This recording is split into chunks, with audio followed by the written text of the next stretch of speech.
Je pense jamais dans notre histoire on a eu un Pessah pareil. Alors, voilà. Principalement, beaucoup de gens voyagent pendant Pessah.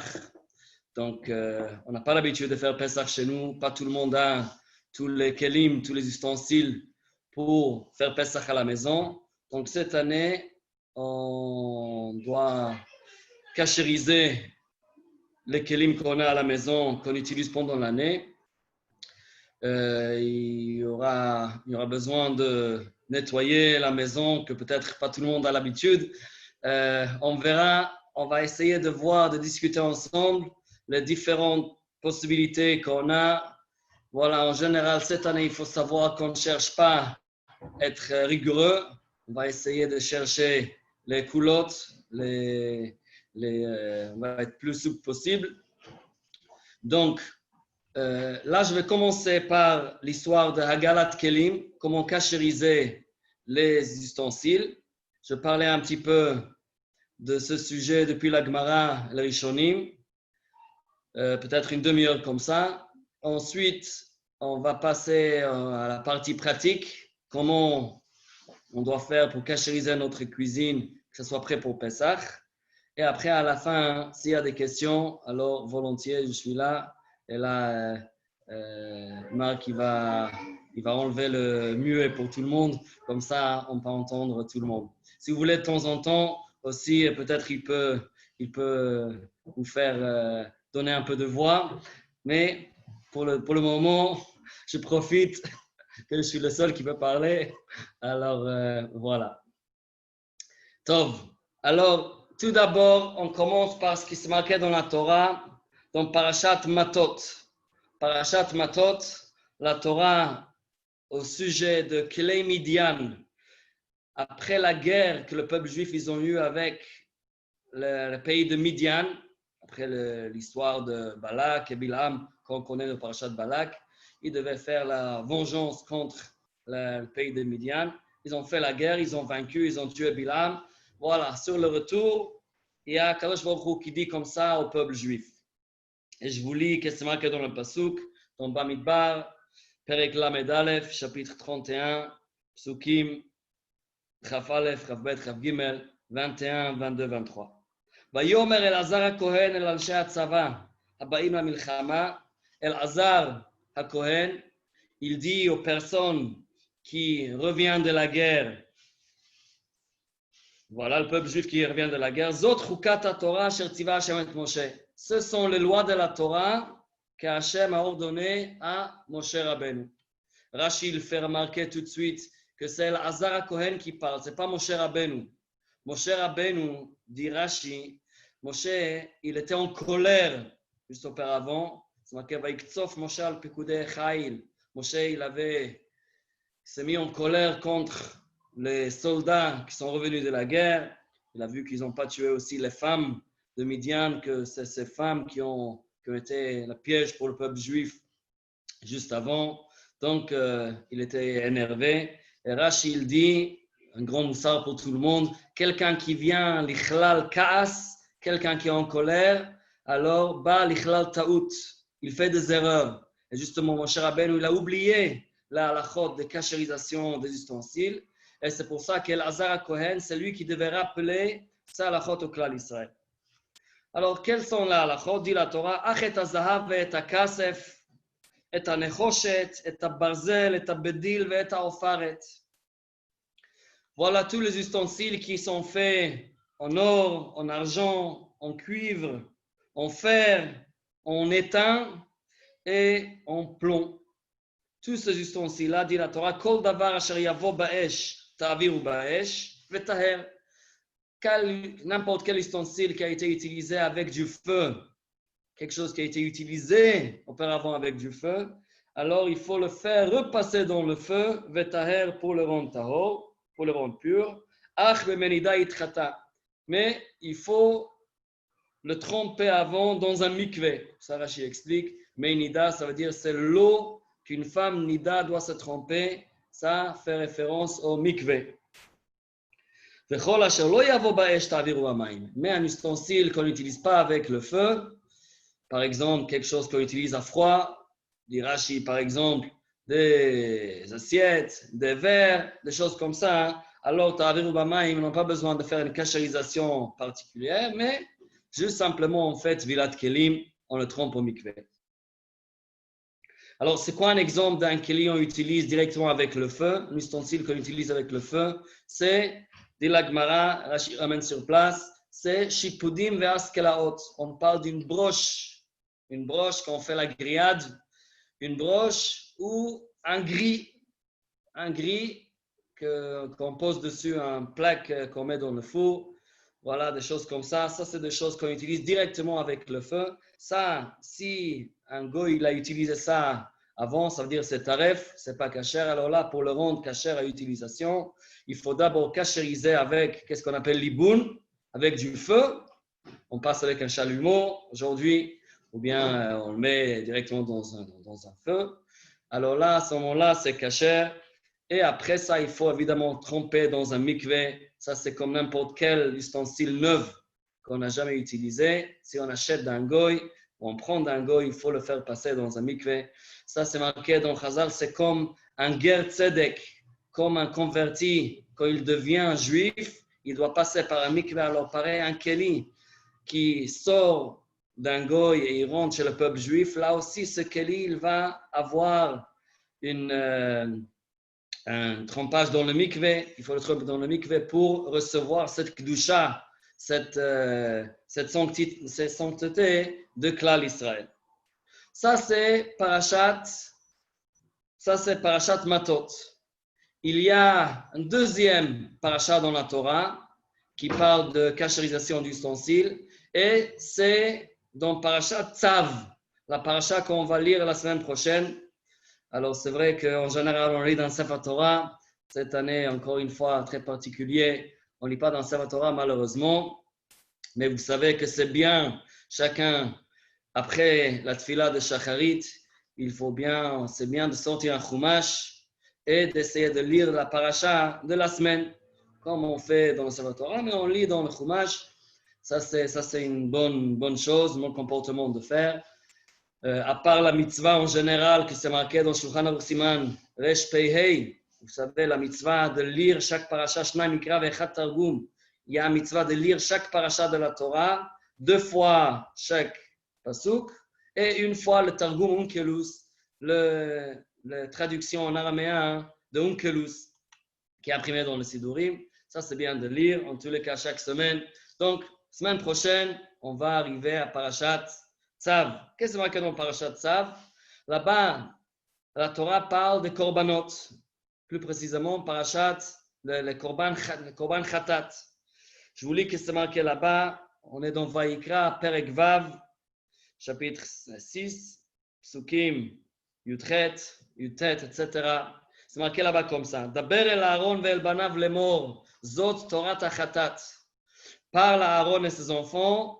Voilà, ce sont les halachot qui concernent le korban khatat. Korban khatat, c'est un korban, c'est un sacrifice particulier. Quelqu'un qui a transgressé une avera, un péché qui porte la peine de la mort, soit mitat beddin, une mort qui est appliquée par le beddin, par le tribunal, ou bien karet, par exemple, mitat bidei shamaim, un mort par la main, par le ciel. S'il a fait ça exprès, s'il a fait ça volontairement, alors là, évidemment, s'il y a des témoins, il est passible à la mort. Mais s'il a fait ça par inadvertance, par erreur, là, il peut amener un korban khatat. Il amène le korban, il doit amener un agneau ou une chèvre au Beth Amikdash. Il va mettre les 2 mains sur la tête de la bête, il fait le vidouille, et ce korban est offert sur le misbéach. Le Kohen, il le mange, c'est marqué dans la Gemara, Baalim, mitkaprin, comment les Baalim, la personne qui apporte le korban, il reçoit sa kapara par le fait que le Kohen, il le mange. Le Kohen, il mange, tranquille, et les Baalim, ils reçoivent leur kapara. C'est marqué dans la Torah, voilà, Zot Torah Tachatat.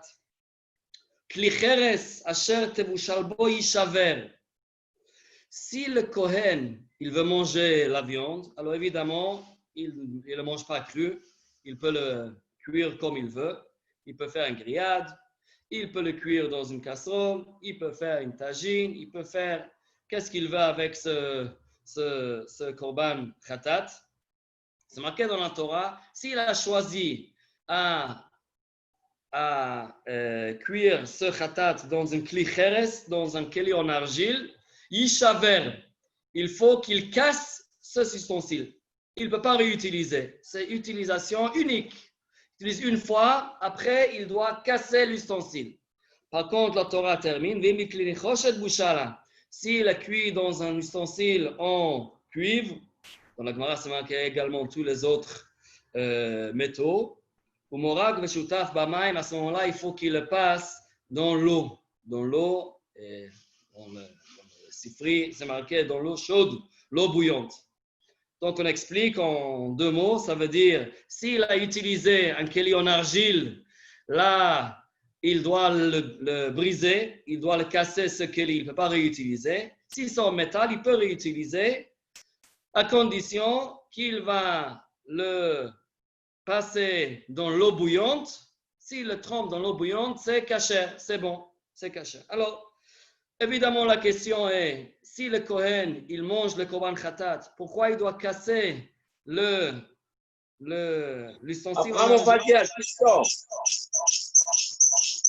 Hein? Oui. Pourquoi il doit casser le keli? Quel est le problème? Quel est le problème de casser le keli? Alors, c'est marqué dans la Gemara, c'est très simple. En fait, le korban khatat, c'est un korban qui est mangé pendant 2 jours, pendant un jour et la nuit.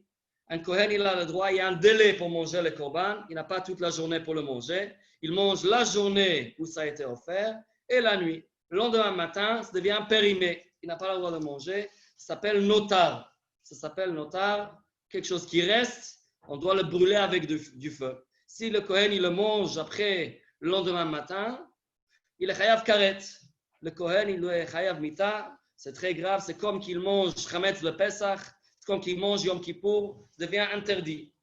Oui. Hier, c'était permis, c'était un mitzvah de le manger. Le lendemain, ça devient une avéra de le manger. Péché.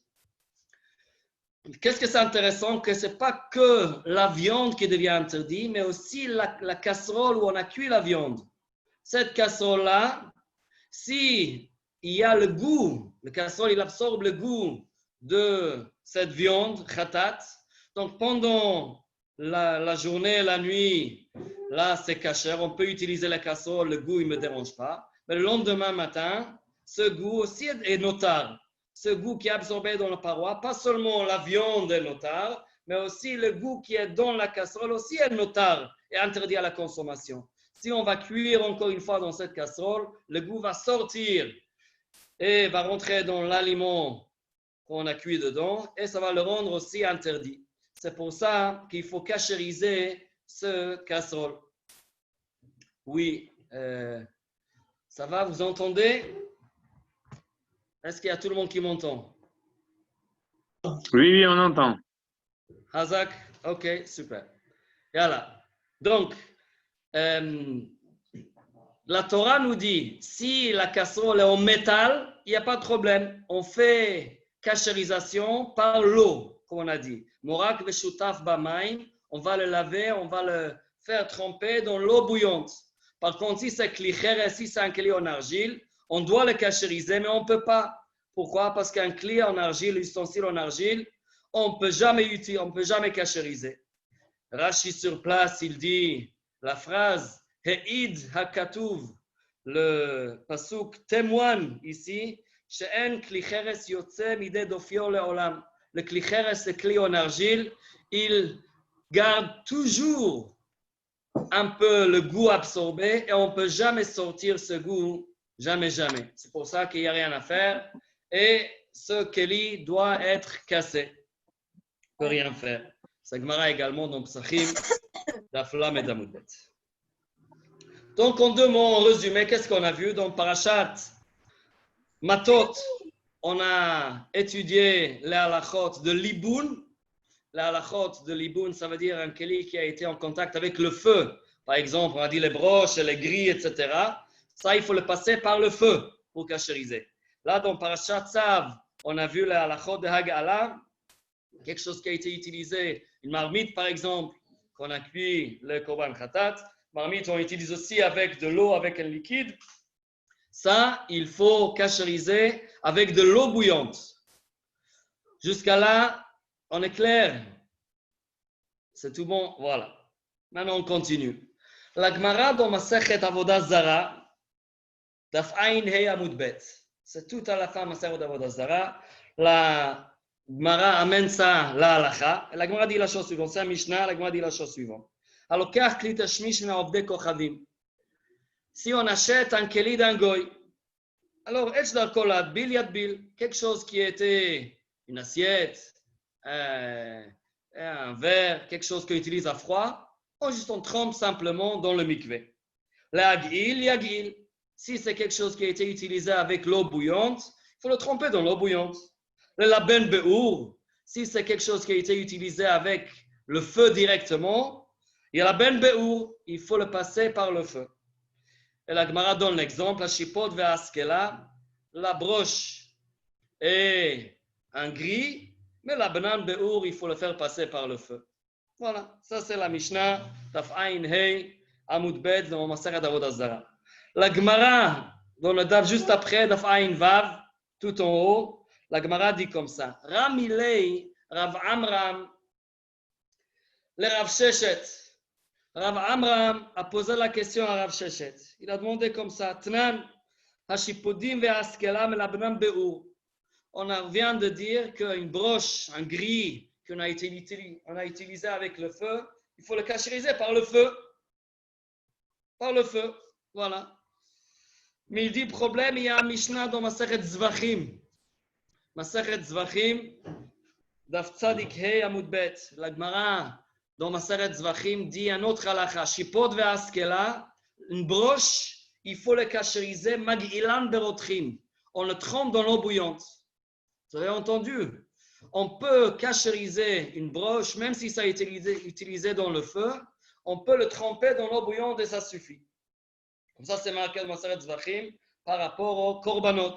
Un kohen qui a fait un grillade avec sa korban khatat, il a utilisé la broche, il a mis dans le feu, il n'a pas besoin de cachériser par le feu. Lui, il le met simplement dans l'eau bouillante. Rav Amram, il dit à Rav Sheshet, je ne comprends pas. Ça contredit notre Mishnah. Rav Sheshet a répondu, Amarle Amram Bri, mon fils Amram, Ma inyan kadashim etzel giulei avdei kochavim. Je ne comprends pas la comparaison, ce n'est pas la même chose. Hacha heter abala, hata misura bala. C'est la fin de la Gemara. Qu'est-ce que ça veut dire? Il dit il y a une très grande différence. La Mishnah, notre Mishnah dans la Masechet Avodah Zara, parle d'un keli qu'on achetait d'un goy. Un goy, il a pris un keli, on prend un keli d'un goy. Le goy a utilisé pour quoi? Il a utilisé pour le porc, pour les aliments non cachers. Oh, ça, il faut le cachériser par le feu. Ça, oui. Mais le kohen qui a utilisé pour un korban khatat, quel est le problème? Au moment qu'il a utilisé, c'était interdit déjà à la consommation? Non. Le korban khatat est permis à consommation. Mais seulement après le délai de la journée et la nuit, ça devient périmé, comme on a dit. Ça devient périmé, là, ça devient interdit. Donc là, au moment que ça a avalé le goût problématique, ce n'est pas encore un goût problématique, c'est un goût permis qui est devenu plus tard un problème. Ça s'appelle heter abala. Ça, ce n'est pas si grave que ça. Ça, on peut se contenter avec la hagala, avec l'eau bouillante. Par contre, quelque chose qui a avalé un goût sérieux, un goût interdit, un goût comme du porc ou quelque chose d'interdit, là, il faut le faire passer par le feu si on a utilisé la première fois dans le feu. Ça, c'est la Gemara jusqu'à là. J'espère que c'est clair. Voilà.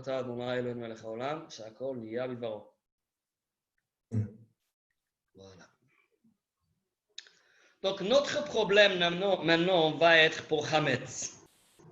Nous, quand on fait la cachérisation, je pense que Tzion ne m'entend pas. Marc, il y a quelque chose à faire. Si on n'entend pas? Je pense que Tsion, il me dit qu'il n'arrive pas à entendre. Il faut qu'il active. Hein? Tsion, il faut que tu actives le son. Tu arrives à activer ton son? Voilà, top. En tous les cas, notre question est par rapport au Hametz. Hametz, c'est quelque chose qui, d'un côté, pendant toute l'année, Hametz est permis à consommation. Permis à consommation. Par contre, pendant Pessah, c'est interdit. Pendant Pessah, c'est interdit. Donc, est-ce que Hametz, ça se ressemble à quelque chose qui est comme le chazir, comme le porc, quelque chose qui est interdit tout le temps, c'est interdit que Pessah. Ou bien, est-ce que Hametz va se ressembler au Korban Khatat, quelque chose qui a été permis, et seulement à un moment donné, ça est devenu interdit. Si c'est le cas, alors on voit que quelque chose qui a été avalé quand c'était permis et plus tard est devenu interdit, ça c'est beaucoup moins embêtant. Les procédures pour le rendre cachère est plus facile. Donc ça va être une grande aide si Hametz s'appelle ça. Justement, la plupart, beaucoup de Rishonim ils disent, comme Hametz, c'est quelque chose qui est permis en général. Aujourd'hui, on peut manger le Hametz, on mange pizza, on mange le pain, on mange tout ce qu'il faut, on mange les pâtes. Ça, c'est permis. Pendant Pessah, ça devient interdit, top. Mais c'est comme le Korban Khatat. Donc, quelque chose qui a été absorbé dans un keli pendant que c'était permis, même si plus tard ça devient interdit, on peut se contenter avec la kashérisation deuxième classe, oui, le plus facile. Mais il faut savoir que pas tout le monde est d'accord avec ça.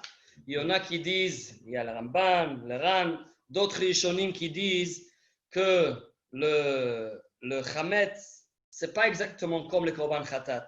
Korban Khatat, quand c'est permis, il s'appelle Khatat.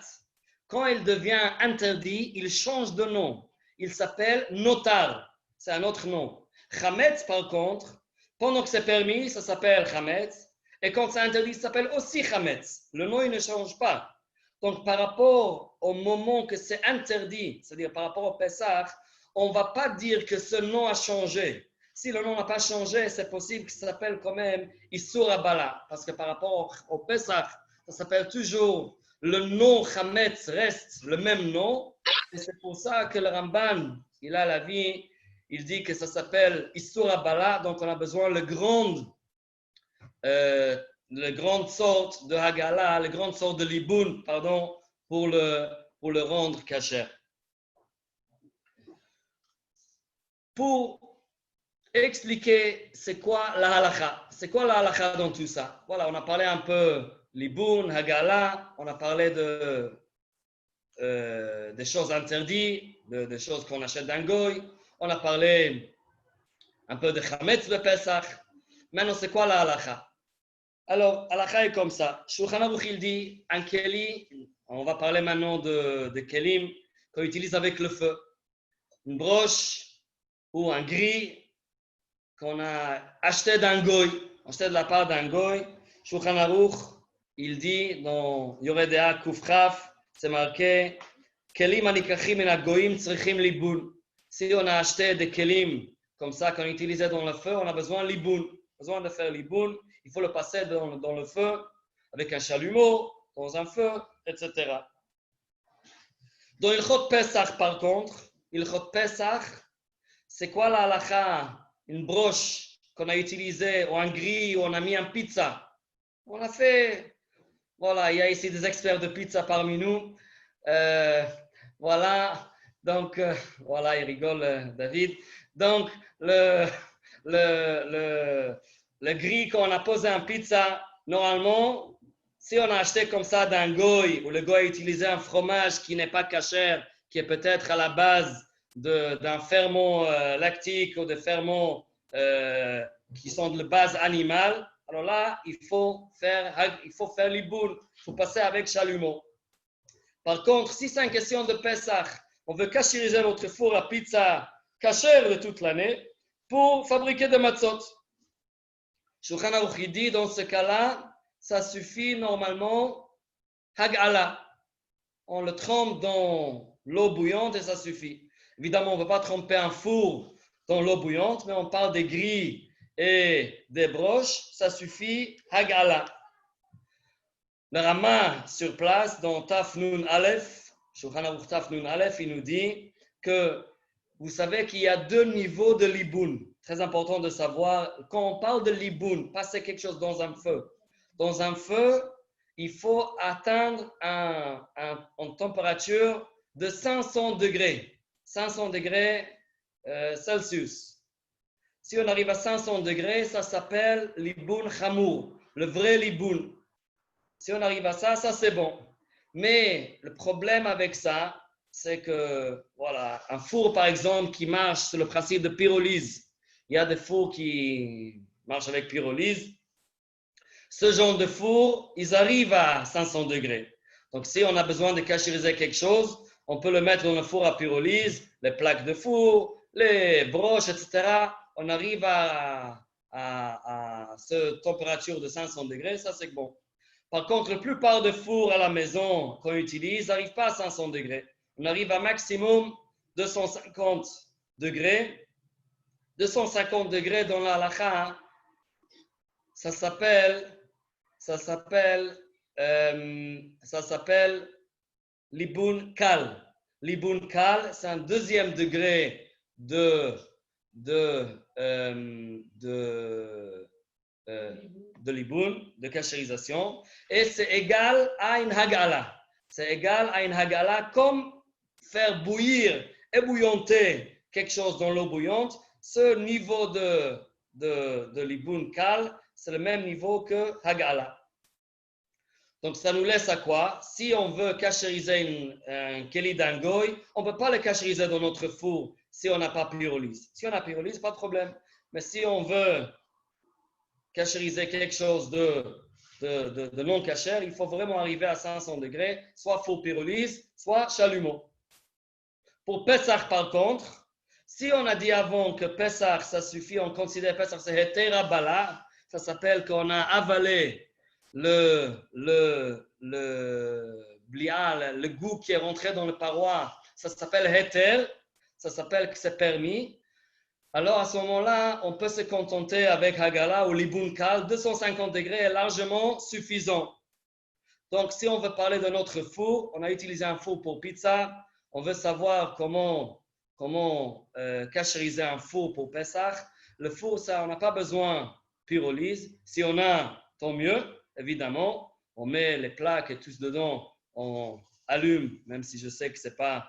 Les fabricants, ils n'aiment pas ça. Ils disent qu'il ne faut rien mettre dans le four à pyrolyse pendant le programme de pyrolyse. Mais ce n'est pas grave, on connaît beaucoup de gens qui ont essayé avec les plaques de four et ça marche très bien.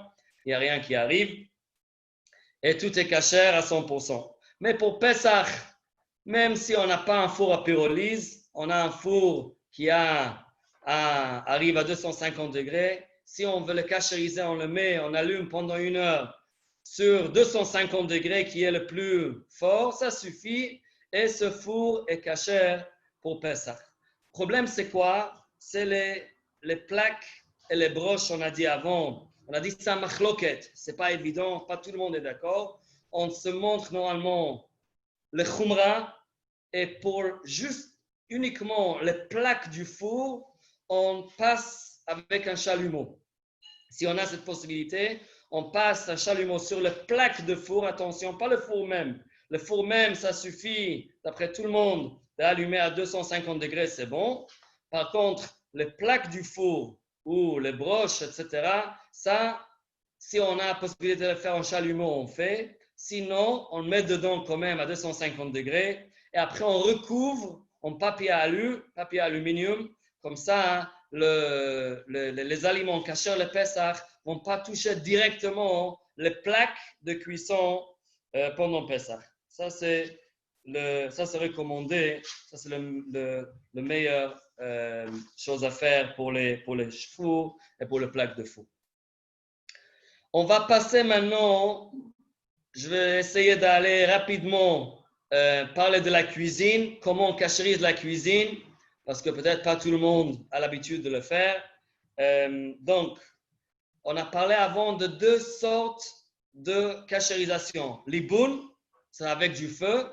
On a dit pour Pesach, normalement, on peut se contenter de 250 degrés du four. Ça, c'est le liboun, quelque chose qu'on utilise avec le feu à sec.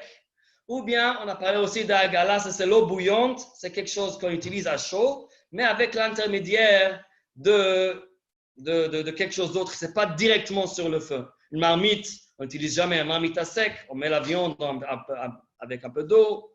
On utilise une poêle un peu avec de l'huile.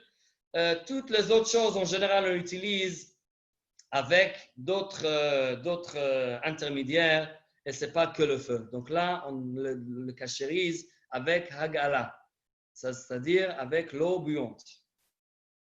Quelque chose qu'on n'utilise pas à chaud, du tout à chaud. Là, on n'a pas besoin de cachériser du tout. Ça, on a besoin simplement de nettoyer et ça suffit. Par exemple, le frigo, le congélateur, tous ces ustensiles-là, on n'utilise jamais avec des choses chaudes. Donc, on a besoin simplement de nettoyer, l'eau, savon, ça suffit. C'est cacher le Pessah, on n'a rien besoin de faire. Il y en a qui couvrent aussi les différentes étagères. Ça, en Khumra, ce n'est pas nécessaire, mais Ikaradin. Si c'est propre, c'est caché. Pareil, les placards dans la cuisine, les placards, les différentes étagères, les placards dans la cuisine, on n'a pas l'habitude de mettre des choses chaudes dans les placards. Donc là également, l'eau, savon et c'est caché. Plan de travail est intéressant. Plan de travail, parfois on pose des choses bouillantes sur le plan de travail, des marmites chaudes. Qu'est-ce qu'on doit faire avec le plan de travail? Alors tout d'abord, peut-être il faut rappeler, avant de parler toujours de Hagala, cachérisation de Hagala, ça aide à sortir le goût absorbé dans les parois ou dans le keli. On a déjà dit ça.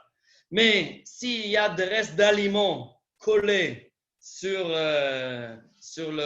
l'ustensile, alors la gala, ça ne sert à rien. Il faut nettoyer d'abord. Après que c'est propre, on peut parler de sortir les goûts absorbés. Ça, c'est clair. Donc, évidemment, avant de faire une agala quelconque, alors il faut tout d'abord nettoyer bien comme il faut. Donc là, on va parler du plan de travail à la cuisine, que en général, peut-être on utilise à froide, mais c'est courant qu'on va poser des marmites chaudes et il y a peut-être des choses chaudes qui vont tomber, qui vont s'asperger sur le plan de travail.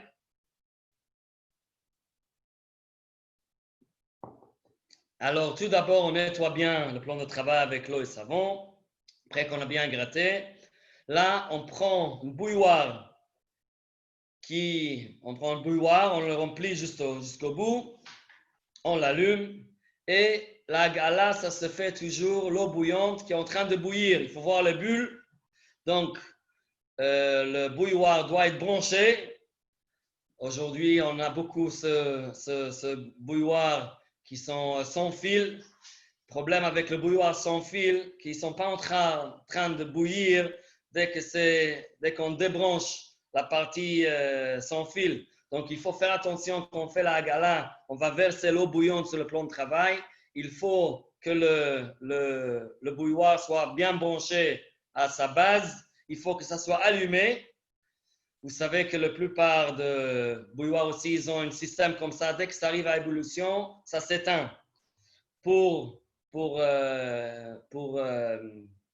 annuler ça, il faut normalement juste ouvrir un petit peu le haut de la bouilloire. Là, si on allume, si vous allez faire attention, même si on allume et c'est déjà arrivé à l'ébullition, ça va continuer à bouillir jusqu'à qu'on le ferme. Donc, encore une fois, deux choses. Pour que ce bouilloire reste toujours bouillante, en train de bouillir avec des bulles, il faut que ça soit branché à la base.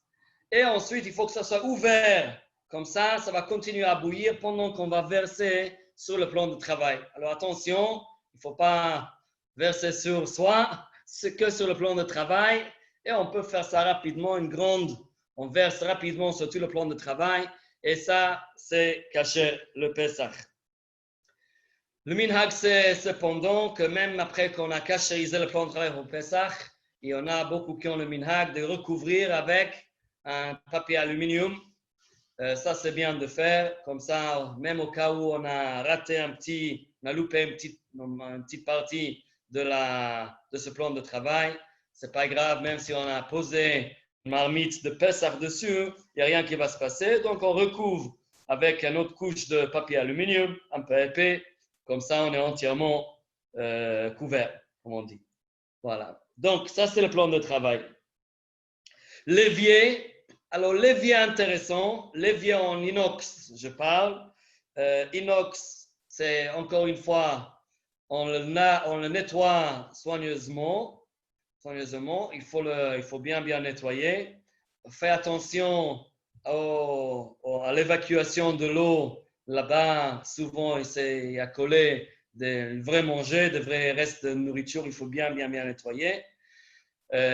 Après, quand c'est tout propre, on prend encore une fois notre bouilloire en train de bouillir et on verse dans l'évier tout autour. Et aussi, c'est bien de verser sur on appelle ça le robinet. Il y en a aussi qui allument le robinet sur l'eau chaude au même moment qu'on verse l'eau bouillante dessus. Comme ça, il y a l'eau chaude qui sort de l'intérieur et l'eau chaude aussi qui rentre de l'extérieur. Comme ça, c'est la meilleure façon de cachériser l'évier. Si l'évier n'est pas en inox, il y a des éviers en porcelaine, on a des choses comme ça. Ça, c'est plus compliqué à cachériser. Comme on a dit avant, on ne peut pas cachériser la porcelaine. Donc là, il faut trouver une autre solution. On ne va pas cachériser comme ça. En général, on dit qu'il faut mettre une espèce de récipient, une sorte de bassine à l'intérieur et utiliser seulement ce bassine en plastique. On peut trouer, préférant en bas, et comme ça, on utilise même un évier en porcelaine qui n'est pas en inox. Mais en tous les cas, la plupart des personnes, ils ont des éviers en inox, en métal, donc là, il n'y a pas de problème. Le four, on a déjà parlé. Voilà. Bouilloire. Le bouilloire de Shabbat. On a tous besoin d'un bouilloire. Alors, si on peut avoir un bouilloire pour Chag, évidemment, mais comme on a dit cette année, c'est un peu spécial. Pas tout le monde a un bouilloire spécialement pour Pesach. Donc là, on peut utiliser le bouilloire de l'année. Seulement, il faut faire attention. Voilà. Pardon, je vois une question de la part de Avi. Les anciens qui n'ont pas un bouilloire connecté, alors c'est encore plus facile. Il faut juste faire attention que le bouilloire reste en train de bouillir pendant qu'on est en train de verser. C'est tout, c'est encore plus simple. Oui, tu veux le mettre… il y a 100 ans, avant qu'il y ait des bouilloires, oui. On utilisait une casserole. Oui. Alors, il fallait l'enlever du feu pour… Donc qu'est-ce qu'on fait? Normalement, une casserole, quand il faut voir vraiment les bulles dans la casserole, qu'est-ce qu'on fait? On avait l'habitude de prendre aussi une pierre et on le chauffe sur le feu. Et là, on met ce pierre qui est chauffé par le feu, on le touche, on le pose sur le plan de travail et on verse l'eau bouillante qui n'est plus sur le feu, mais qui maintenant avec ce pierre chauffée, on fait passer avec l'eau bouillante et ça va ébouillanter encore une fois l'eau par la force du feu que cette pierre a été chauffée. Voilà, oui, c'est une bonne question. Oui. On revient sur le bouilloire de Shabbat. Si on a utilisé le bouilloire de Shabbat que pour l'eau chaude, que ça c'est le cas pour la majorité de personnes, alors là, dans ce cas-là, un bouilloire de Shabbat, il n'est pas chametz en réalité. Il n'y a pas de chametz dans le bouilloire. On a besoin juste de le nettoyer comme il faut, avec l'eau et savon, et ça suffit. Pas besoin de faire autre chose. Par contre, il y en a qui chauffent des chalotes, qui chauffent le pain sur le couvercle du bouilloire de Shabbat. Si on fait comme ça, alors là, là c'est un problème. Là, c'est un problème parce que le bouilloire, il devient chametz. Donc, qu'est-ce qu'il faut faire? Il faut vraiment cachériser ce bouilloire. On doit le laver comme il faut.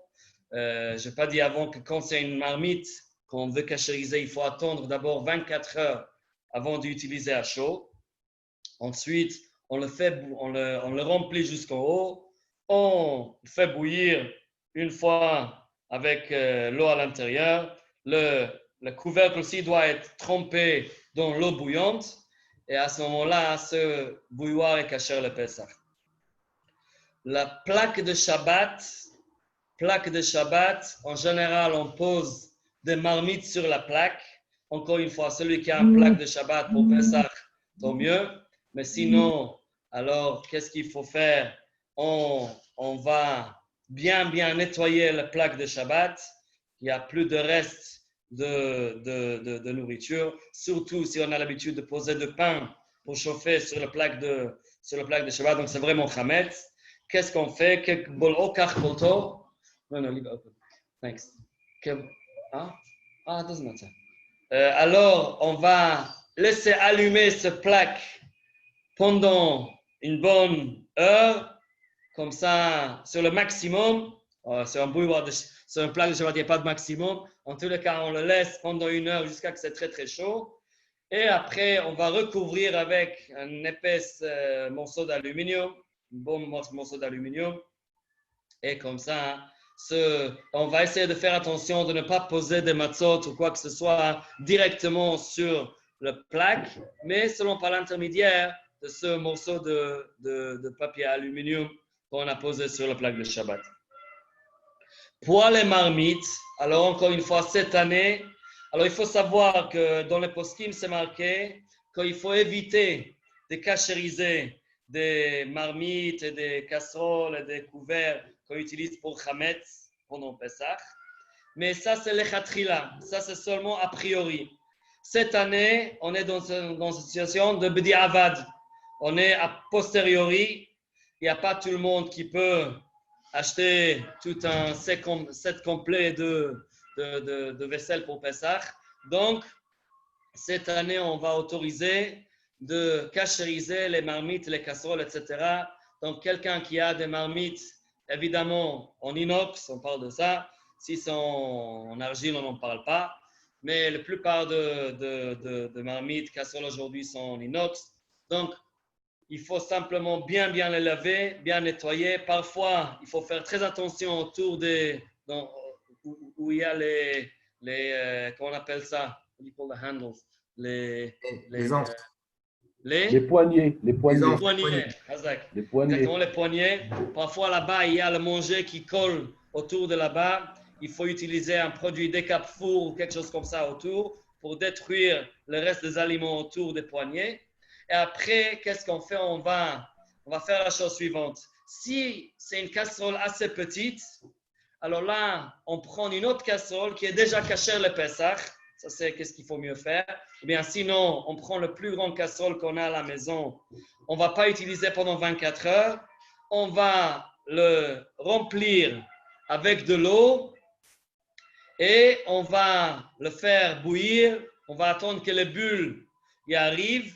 Et après, on va utiliser cette eau pour tremper les autres vaisselles qu'on a. Si on a d'autres poêles, d'autres marmites qui peuvent rentrer dans cette grande casserole, on va faire comme ça.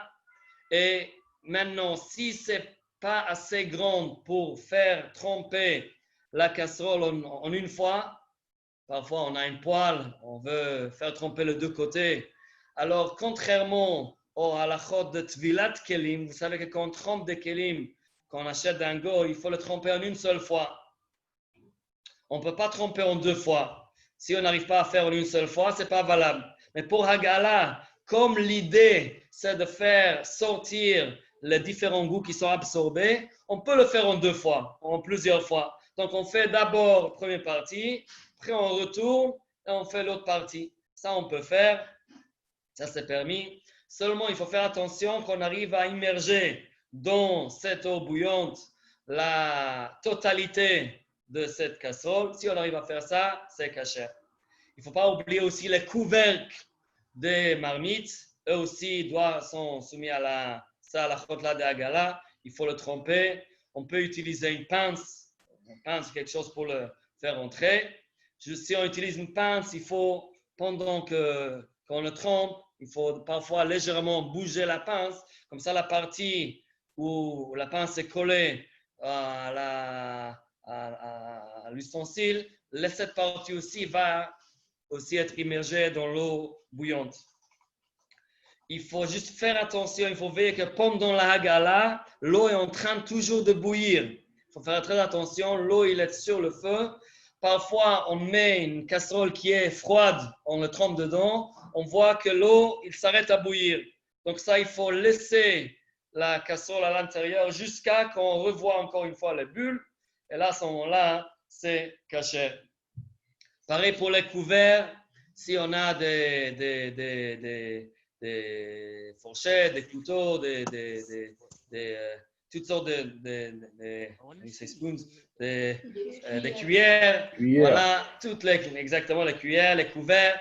S'ils sont faits en métal et il n'y a pas de joint problématique, si c'est un seul morceau de métal, il n'y a pas de problème. On peut aussi faire la Hagala, on le trempe dans l'eau bouillante et c'est kasher et on peut utiliser après pendant Pesach.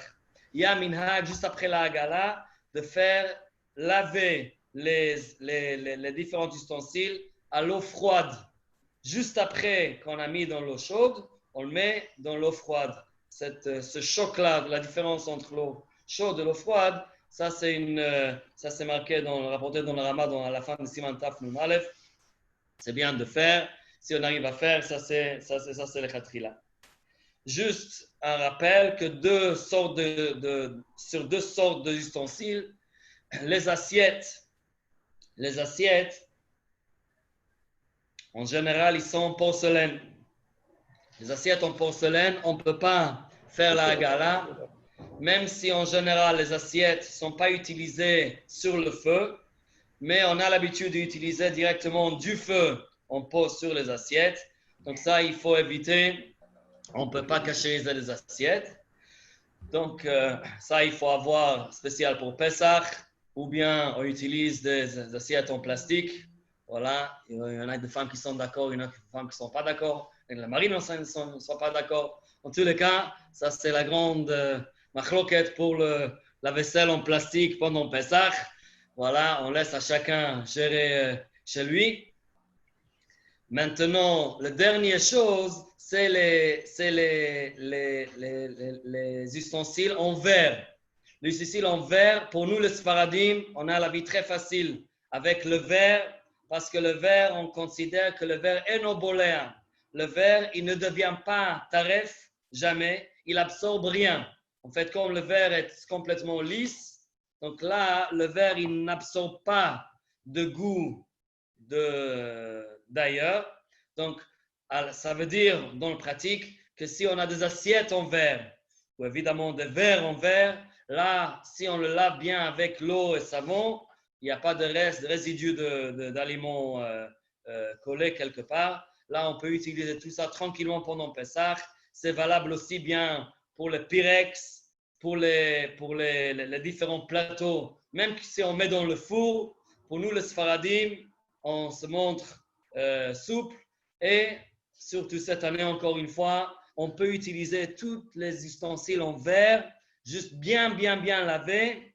Si c'est des Pyrex, si c'est des Tupperware, si c'est des verres en verre, si c'est des assiettes en verre, on peut utiliser ça pendant Pesach sans aucun problème. Hein? Voilà. Alors, je pense que... Pardon? Steven Athias qui pose une question dans le chat.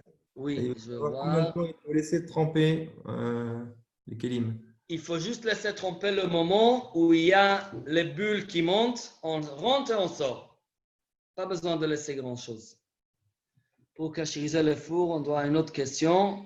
Est-ce qu'on doit attendre 24 heures aussi sans l'utiliser avant? Alors, pour le four, en général, avant de cachériser le four, en général, on le nettoie avec un produit décape-four, quelque chose comme ça, Saint-Moritz, un produit très fort. Ça, ce produit-là, il rend tout le four, c'est caustique, c'est quelque chose qui est toxique. Ça s'appelle l'ifgam. En tous les cas, l'idée de 24 heures dans la halakha s'appelle noten tam l'ifgam. Après, il y a un certain goût qui n'est pas frais. Donc, c'est pour ça que c'est plus facile à cachériser. Si on a utilisé un produit, ça a le même effet que d'attendre 24 heures, surtout avec quelque chose qui est très fort. C'est pour ça qu'on n'a pas besoin d'attendre 24 heures si on utilise les produits du four. Oui, est-ce qu'il y a d'autres questions? Oui, tu as une question?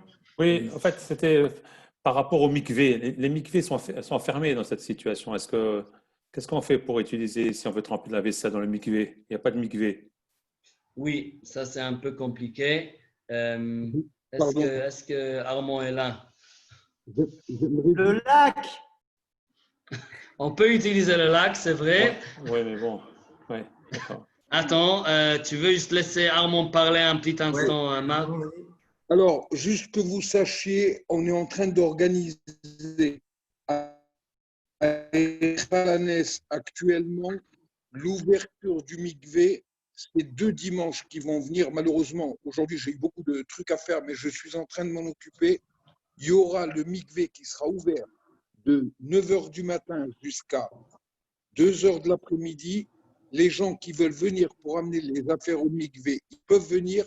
La seule condition qui est posée, c'est qu'il ne peut pas y avoir plus qu'une personne dans le mikvé. C'est-à-dire que chaque personne vient et elle trempe ses affaires. Madame Lévy se tient à votre disposition si vous avez des horaires précis pour qu'elle puisse vous dire si vous pouvez venir à l'heure que vous avez décidé ou pas. Voilà. Mais on va demander de faire passer dans la newsletter le programme concernant le mikvé pour Tevidat Kelly. Voilà. Hazak ou Baruch, Rabbi Amram. Hazak. Vraiment, Excusez-moi, Rav c'est une Gabay. très bonne chose. Oui. Excusez-moi, regarde, j'ai une question. Le mikvé, le lac Léman, il est 100% cachère pour la Tfila des Kélim? On peut utiliser le lac Léman pour la Tvila des Kélim. Il faut que je trempe dans un vrai mikvé. Pardon? Si j'ai trempé au lac Léman, il faut que je refasse tremper dans un vrai mikvé s'il est ouvert ou c'est suffisant le lac? Non. Avec Si moi. tu as trempé la vaisselle dans le lac, c'est suffisant. On considère que le lac est suffisant pour tremper quelque chose dans le mikvé. Oui, ça s'appelle un vrai mikvé, le Chol Davar. Pour une femme qui veut se tremper là-bas, ça c'est peut-être plus compliqué.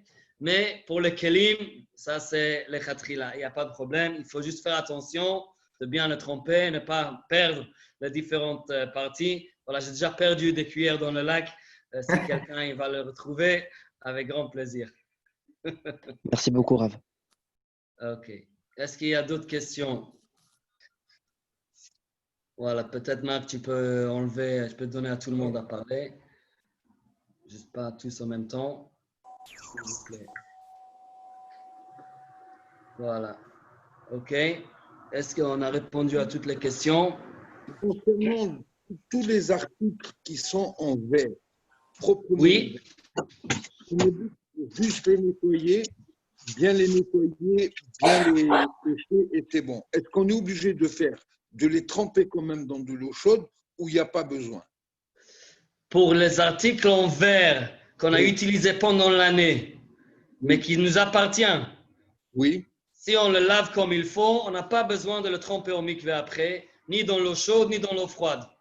OK. Tu veux demander quoi? Oui, Il a dit c'est oui, clair? avec ça. OK? Rabbi, Oui. pour être certain, ça veut dire que maintenant que vous m'avez dit que le verre, ça absorbe pas. Oui. Le verbe, ça absorbe pas. On pourrait manger bassari dans du halavi? En réalité, en principe, oui. Si on a une assiette en verre qu'on a utilisée pour halavi, on le lave comme il faut. Après, on a le droit d'utiliser la même assiette en verre pour Bessari. C'est vrai qu'on a le droit de faire ça, mais ce n'est pas recommandé parce qu'il y a un minhag Israël depuis des années, depuis des centaines d'années, d'avoir un set de vaisselle Bessari, un set de vaisselle Khalavi.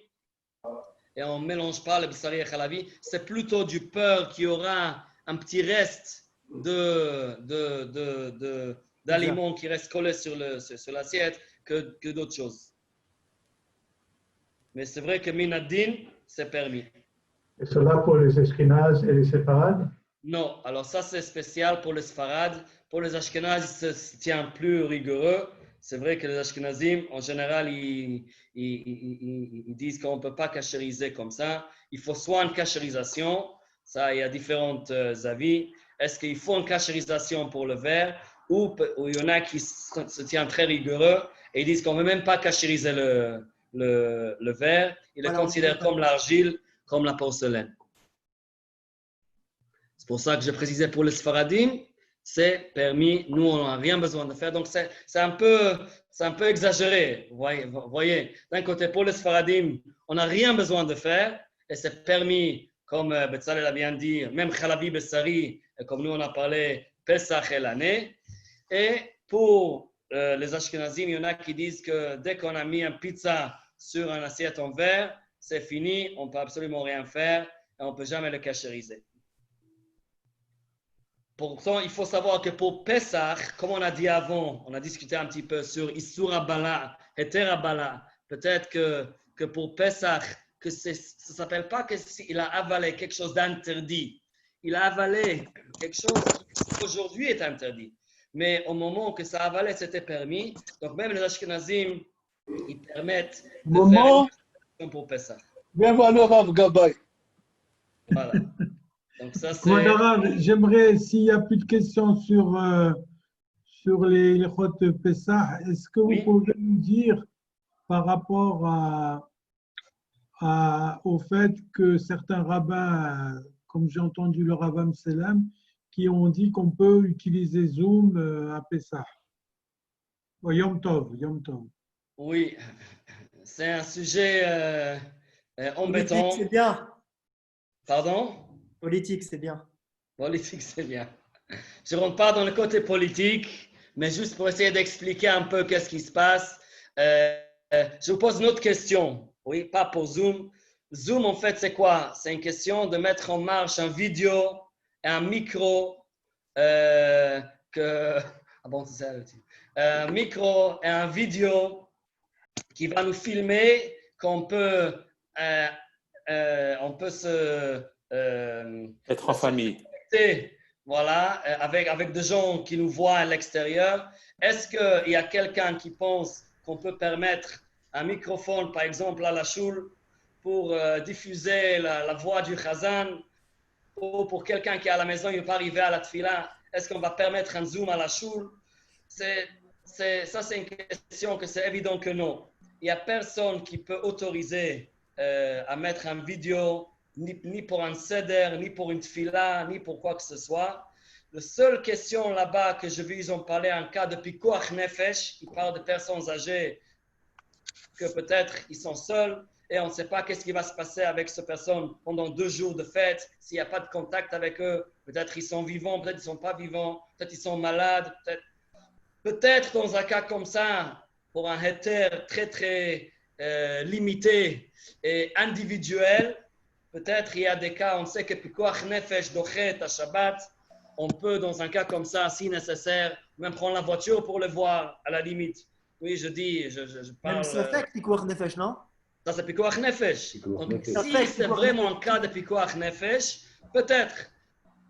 Mais, pas peut-être, c'est sûr que oui. Mais le cas classique, quelqu'un qui est, voilà, les familles, il y a les grands-parents chez eux et les petits-enfants chez eux, et juste on veut, pour faciliter un petit peu, pour les connecter ensemble, ça c'est sûr et certain, il n'y a pas de rave qui va permettre une chose pareille. Et à Gav, il faut aussi dire quelque chose de grave qu'ils ont dit là-bas. Sur ce même lettre, ils ont écrit que c'est connu que la majorité de poskim marocains ont autorisé l'utilisation de l'électricité pendant Shabbat et pendant Yom Tov. Pendant Yom Tov plutôt. Ça, il faut faire attention avec ça. Parce que c'est vrai qu'il y a 80 ans en arrière ou plus, il y a certaines poskim au Maroc qui ont autorisé à allumer et utiliser l'électricité pendant Yom Tov, pas pendant Shabbat, pendant Yom Tov. et ils ont expliqué qu'en fait, il y a déjà un étincelle et il y a déjà un feu et juste on allume. L'électricité, c'est du feu. En tout cas, on les a mal expliqué c'est quoi l'électricité et c'est pour ça qu'ils ont autorisé par la suite l'électricité Yom Tov. Mais aujourd'hui, on sait que l'électricité ne marche pas comme ça. Et la technologie aujourd'hui, on sait comment l'électricité fonctionne. Aujourd'hui, il n'y a personne qui autorise l'utilisation d'électricité pendant Yom Tov. Ni un rave marocain, ni un rave bagdadien, ni un rave ashkénaze, wallo. Donc, il faut faire attention avec des choses comme ça. Where's the fun? Oui, la question de Henri. Si avant la Oui. fête, on prépare toute l'installation et tout marche avant la fête, est-ce que c'est permis? On ne touche pas pendant les fêtes, on ne fait rien du tout, mais on met tout en place avant le Yom Tov. Henri, Le problème, c'est, nous, on a l'habitude, pardon? comment est-ce qu'on peut, si ça bug, Oui. Non, si ça bug, on ne peut rien faire, mais je pense… Ça, c'est un problème. Ça, c'est un problème s'il y a un problème pendant. Oui, mais même sans ça, on fait tout avant Yom Tov, on installe tout avant Yom Tov pour avoir la famille ensemble, par exemple, tout le monde est tout seul. Est-ce que c'est quelque chose qu'on peut organiser avant le Yom Tov? Alors, très simplement, vous pensez comme ça parce que vous avez en tête les lumières, par exemple. Les lumières ou bien une plaque de Shabbat. Pardon. Plaque de Shabbat ou les lumières qu'on fait en marche avant Chag, avant Shabbat.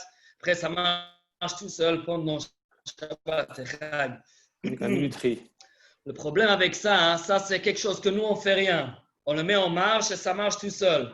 Par contre, un vidéo, nous, on parle, moi, je bouge. Il y a un courant électrique qui est produit tout le temps. Pendant que je bouge, il y a l'image sur l'écran qui se bouge. Je parle, il y a un courant qui commence à courir. Voilà, toutes ces choses-là, ils se passent pendant le Chag. Le fait que je mis en place avant le Chag, ça ne va pas changer le fait que je suis en train de faire un Melacha pendant Shabbat, pendant le Chag. Vous savez qu'à Yerushalayim, dans la vieille ville, les rabbanim ont lutté là-bas. Il y a un long tchouva dessus. Il parle de ça dans le dernier chelek de Chazon, Ovadia chelek Vav de Shabbat.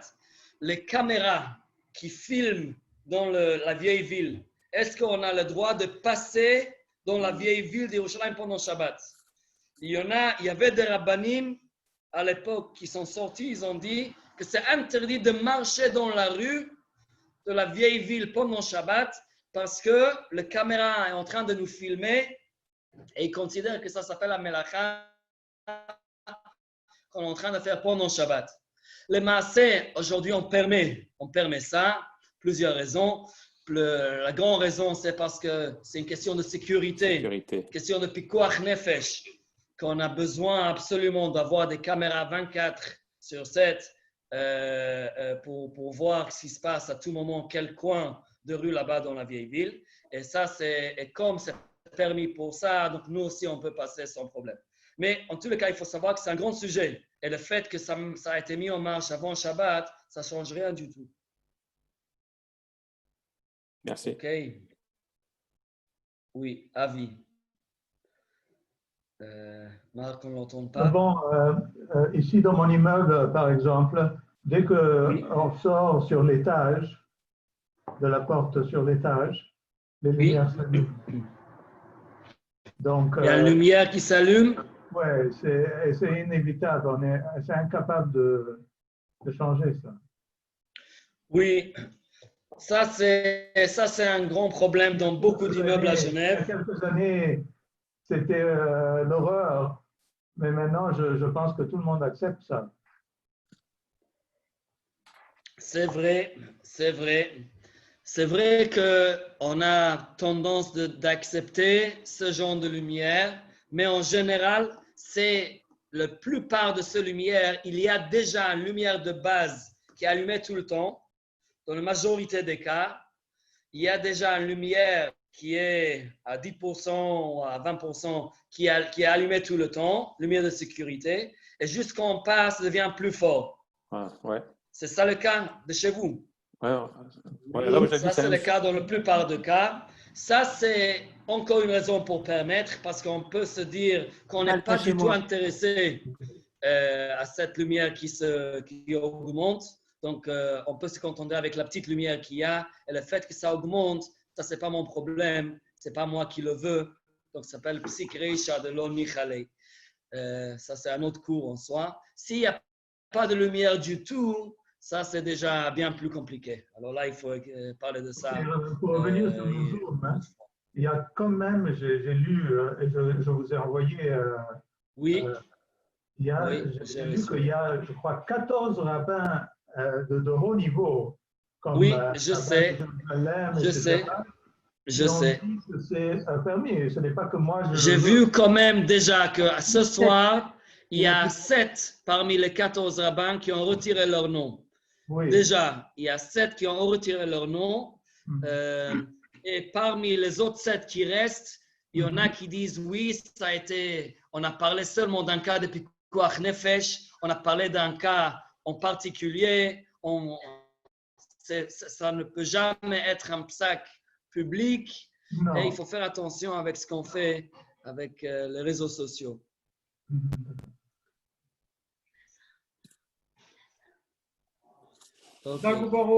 בסדר גמור.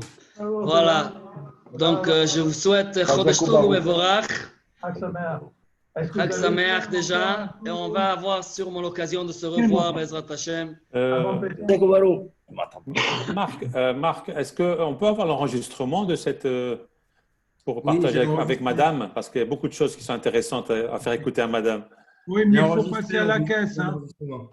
Tu passes à la caisse d'abord. D'accord, ok. Oh là là, entre avec sa caisse. Marc, c'est possible? Oui, c'est possible. J'ai enregistré la session. Ah, magnifique. Tu vois, c'est intéressant. C'est intéressant à faire partager. Merci beaucoup. Voilà, Tov. On souhaite à tout le monde Chodesh Tov Umevorach. Beaucoup d'Atzlacha à tous. Et que ce soit un Chodesh Nissan, c'est le Chodesh de Nissan, Yigalu Benisim Atzidim Leigagel. Amen. Amen. Je voulais juste avertir à tout le monde que les cours vont continuer. Vous allez recevoir dans la newsletter un programme. Et faites bien attention au programme du Rav Gabay et des autres aussi, évidemment, pour nous rejoindre le plus nombreux possible. Merci beaucoup. Hazak. Merci et bracha ve'atzlacha à tous. Shabbat shalom. Shabbat shalom. Shalom, voilà.